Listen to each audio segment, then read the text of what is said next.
Good morning everyone, especially to you ma'am. My name is Murada Giasi from BSPA PPPA 2C, and we will be reporting to you about stage in policy making process with my partner, which is Yasmin T. Omar. And we have 6 stage in policy making process.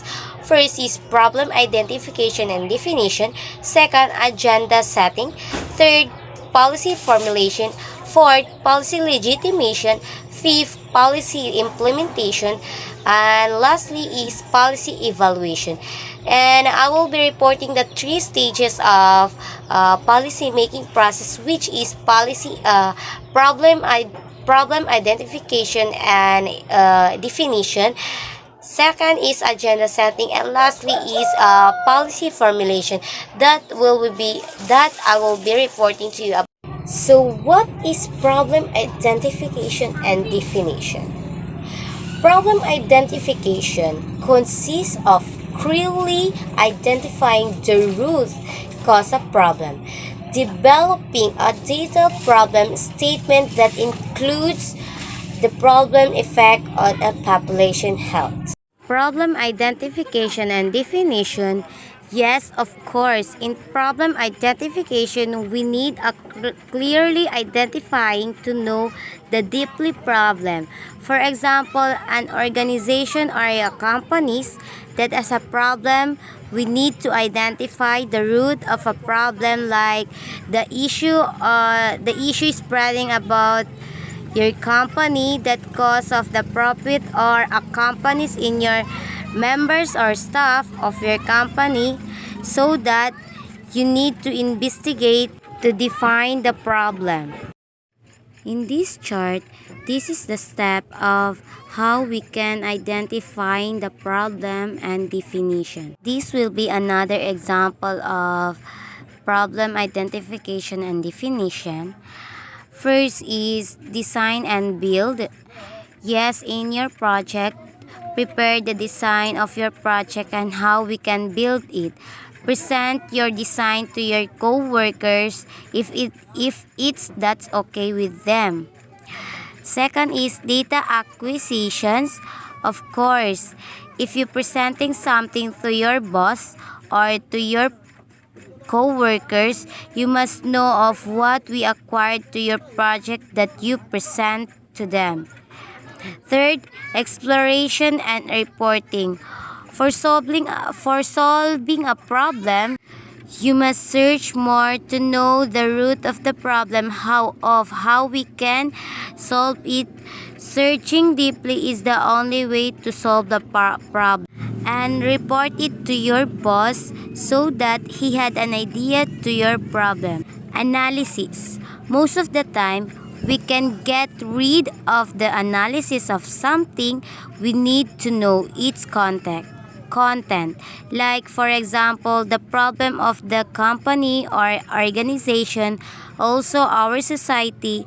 We need to analyze something to help them for solving the problem. Actionable and analytics. Yes, for all design and building and data acquisition and exploring and reporting, also analysis, we will take an action on that problem, so that we just need to put together every research we have gathered, and in order for us to know the root of the problem properly, we need to a solid knowledge here, so that all your hard work is not wasted. After you present everything that you need to solve it, you need to listen the feedback of your work, especially if they suggesting something of your work, because feedback is the most important of all, because you can learn if you don't listen to the suggestion of others or those who higher than you. So how we identify and define the problem? A problem can be regarded as a difference between the actual situation and the desired situation. This means that in order to identifying a problem, that means identifying the problem, the team must know where it must meant to be, and have a clearly understanding of where it currently is in relation to the perceived problem. So why do we need to identify the problem? A clearly specified list of problems is the most suitable basis for identifying potential solutions. Problem can be identified both now and in the future as an evidence that objectives are not being achieved. For letting you know, the problem identification and definition is the basis of the problem for now and for your future problem if it will be achieved. So let's proceed the agenda settings. So agenda settings is important for every politics or companies that we need an agenda for that we need an agenda for identifying the problem. So agenda settings is describe the ability to influence the importance placed on the topic of the public agenda. The study of agenda settings describe the way media attempts to influence viewers and establish a hierarchy of news prevalence. Nations with more political power uh, receive higher media exposure. This model of agenda settings is to know the difference between media agenda, public agenda, and policy agenda in a real world and personal experience and interpersonal communication. This will be the important in agenda settings. The news media play an important role in determining what informations audiences see or setting the news agenda. There's a different type of agenda. We have media agenda. In this media agenda, sometimes the news we've read are false and sometimes it's truth. Maybe we need to search more for knowing the truth, like the issues spreading in social media. In public agenda is a national non-profit, non-partisan research and public engagement organization dedicated to strengthening democracy and expanding opportunity for all people. In this policy agenda, we have to consider the political agenda because they are also the one who made a policy or the one who solved this issue that we face it.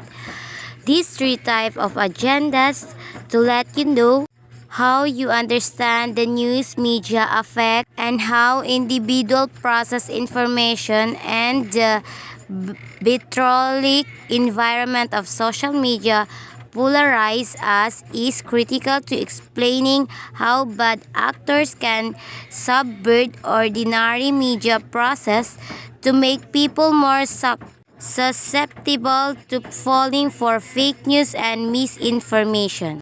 This will be the difference between the three types of agendas or three steps. What is agenda setting in policy? Agenda setting refers to actually getting the problem on the formal policy agenda of issue to be addressed by President, Cabinet members, Parliament, Congress, or Minister of Health, Finance, Education, or other relevant ministry. So if agenda needs if a problem needs a solution, we need to use the agenda setting uh, for uh, for solving the problem that we need to achieve. We all know that agenda setting is common to every problem that needs to be fixed. The agenda takes over the fixes or every problem facing our country. Every issues we face need to be addressed by those who raise it. For example, what is happening in our country is not an end to the problem we face because many also do not follow the policy stated by the president or those in power. It is necessary to convene the authorities to address the problem of our country.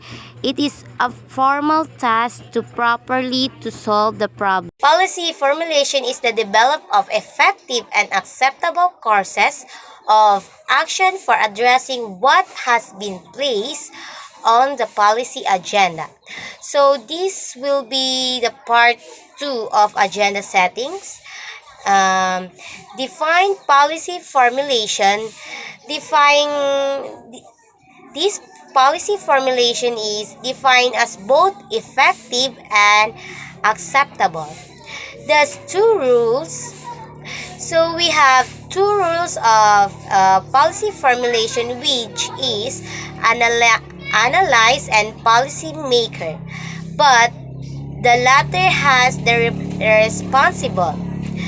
We have two aspects also, which is technical and political. The literature typically feature either one or more. Here in policy formulation consists of policy and proof that it must be met and acceptable that one should not act on what is stated in the agenda set forth. This will be the part 2 of agenda, but policy formulation is the one who hacked what the issue in agenda to be fixed it. Policy formulation is most important at higher strategic level but has to be considered at each level of transport planning process. Participation and information of all involved parties should be regarded as an important aspect to gain accepted goals and accepted policies.